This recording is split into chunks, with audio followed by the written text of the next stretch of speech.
Je viens de prendre ma première claque de l'année 2023.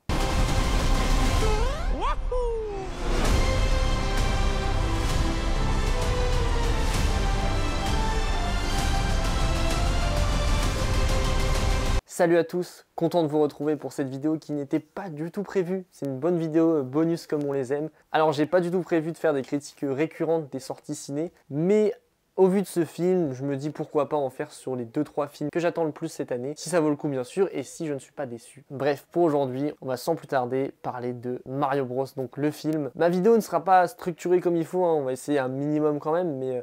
c'est normal si mes idées sont un peu désordonnées. Ce film, j'ai été le voir en VF, voilà, je le précise pour les pros VO qui seront peut-être là devant la vidéo. Donc je l'ai vu en VF parce que j'aime nos comédiens de doublage. Et donc quand il n'y a pas de star talent mauvais, ça fait toujours plaisir d'entendre ses voix. Commençons sans spoiler l'intrigue. En gros, au vu des bandes annonces, on voyait c'est donc Mario et Luigi qui découvraient le royaume champignon et tout ce qui l'entoure. Royaume gouverné par la princesse Peach et habité par de nombreux habitants comme les Toads. De l'autre côté, on voyait le terrible Bowser qui était là donc pour conquérir le monde et régner dessus. Voilà ce qu'on avait au vu des bandes annonces, en tout cas ce que je comprenais. Mais l'intrigue c'est un peu plus que ça et c'est de là déjà qu'on va commencer tout de suite en spoilant. Avec pour moi un des gros points forts, c'est donc l'intrigue du film en soi qui est basique, hein, mais un petit ajout avec le côté où Bowser veut se marier avec Peach. Donc ça c'est quelque chose donc, qui est tiré des jeux vidéo, hein, voilà, de surtout Mario Odyssey et même en général Bowser, on sait qu'il aime Peach à sa manière. Et il faut pas oublier que c'est un film familial, donc qui va toucher toutes les générations. Donc ce petit côté enfantin, on va dire, au-delà de conquérir le monde et d'être terrible, il est amoureux. Et je trouve que ça rajoute un côté sympathique au film. Et même ça nous permet d'avoir des scènes super bien, comme les chansons de Bowser, ou encore la scène du mariage, donc avec le petit Bowser avec son costume blanc, donc également tiré de Mario Odyssey, et ça c'est trop fort. C'est un film familial, comme je l'ai dit, qui va toucher, donc pour moi ça fait partie des deux licences les plus intergénérationnels, je sais pas si ce mot existe exactement, mais en tout cas voilà, qui touche le plus de générations. Pour moi il y a Pokémon et en premier Mario, donc c'est normal qu'il y en ait pour tout le monde. Mario qui est rajouté à cette histoire de manière tout à fait cohérente avec l'univers, donc par un tuyau tout simplement. Mario qui sera donc séparé de son frère Luigi, deux frères qui s'étaient jusque là jamais quittés presque, et je vais pas parler de chaque blague, chaque moment qui ont fait mouche chez moi, mais c'était vraiment que du plaisir. Cette vidéo c'est vraiment que du plaisir aussi. Vu qu'on était sur le début, restons un tout petit peu dessus. Alors j'avais deux petites craintes que j'ai eues. Alors déjà c'était concernant les références aux jeux vidéo. On a dans les premières minutes du film plusieurs fois même d'affilée des références vraiment appuyées aux jeux vidéo au niveau de plateforme des Mario. Alors j'avais peur en fait qu'ils fassent que ça tout le long en fait, parce que vraiment on en a beaucoup et vite.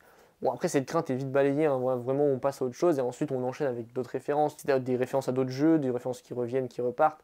Dans tous les cas, cette crainte c'est vite dissipée. Et ma deuxième crainte au début, et ça voilà, j'ai vraiment eu peur, c'était je savais qu'on partait pour 1h30 de film. Et dès le début on perd, je sais pas exactement combien de temps ça dure dans le monde réel avec les deux frères.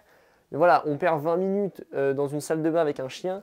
Alors c'est une scène très drôle, mais j'avais vraiment peur en sachant la durée complète du film, qu'on perd trop de temps à ce niveau-là et qu'on découvre pas assez les autres mondes. Mais pareil, dès qu'on est emmené dans le monde, dans le royaume champignon, ça part et toutes les craintes sont dissipées. Et le film m'a totalement embarqué. Revenons sur l'intrigue. Donc là, ils ont choisi de séparer les deux frères et de mettre Luigi en quête principale du héros qui est Mario. Pour ça, tous les bons points que j'ai avec ça, c'est déjà, ça évite donc le cliché de la princesse en détresse, mais on va y revenir juste après au personnage de Peach. Et ça renforce la relation, je trouve, des deux frères en fait qui sont tellement pas habitués à se quitter. Et même là, en fait, quand ils se quittent, ils pensent l'un à l'autre et ils sont heureux de se retrouver.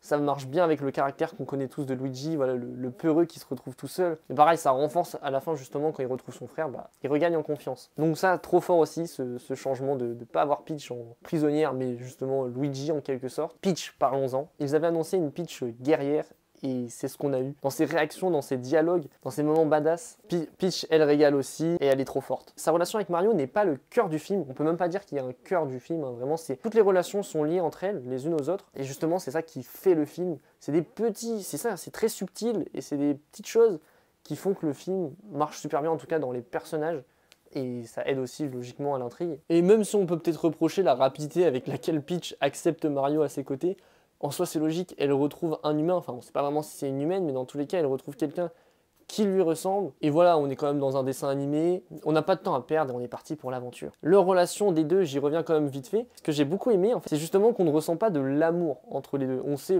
dans les jeux, voilà, Mario il est quand même amoureux de Peach, Peach aussi en vrai. Mais là, on le ressent pas clairement. Comme je l'ai dit, très subtil, et c'est très fort pour de l'animation, justement, de nous faire ressentir ça subtilement. On sait, comme je l'ai dit, il n'y a pas d'amour, mais on ressent quelque chose entre les deux. Il y a comme un coup de foudre, que ce soit amical ou amoureux.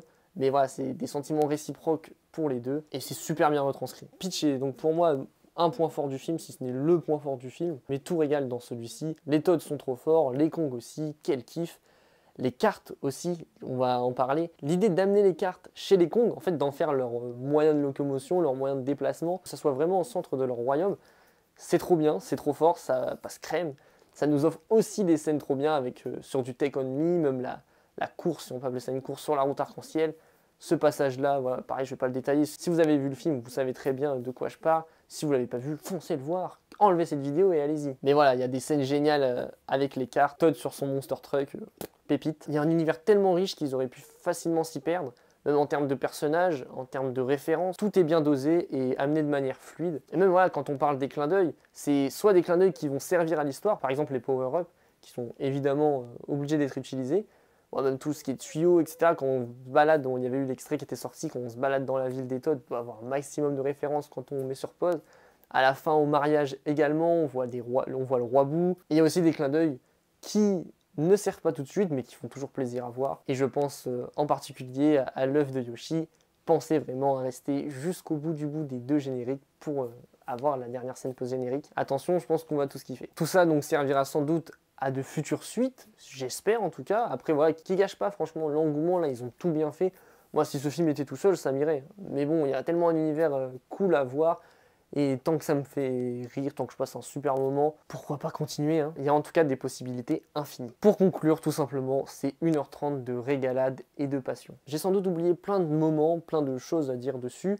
Ouais, c'est vraiment une vidéo un peu réaction d'après-séance directement avec ce que j'ai retenu, avec ce que j'ai pu noter, tout ce que j'ai pu dire avec les personnes avec qui j'étais. Donc c'est très à chaud, mais j'avais envie d'en parler. Ce film sera évidemment présent dans ma vidéo rétrospective de 2023 à la fin de l'année. Il y a déjà celle de 2022 si vous voulez aller jeter un œil sur la chaîne. Elle est dispo, je la mets en fiche. Comme je l'ai dit au début, les critiques solo seront très rares sur la chaîne, mais j'ai kiffé ce film. Je me priverai pas d'en refaire et je recommande celui-ci à 100%.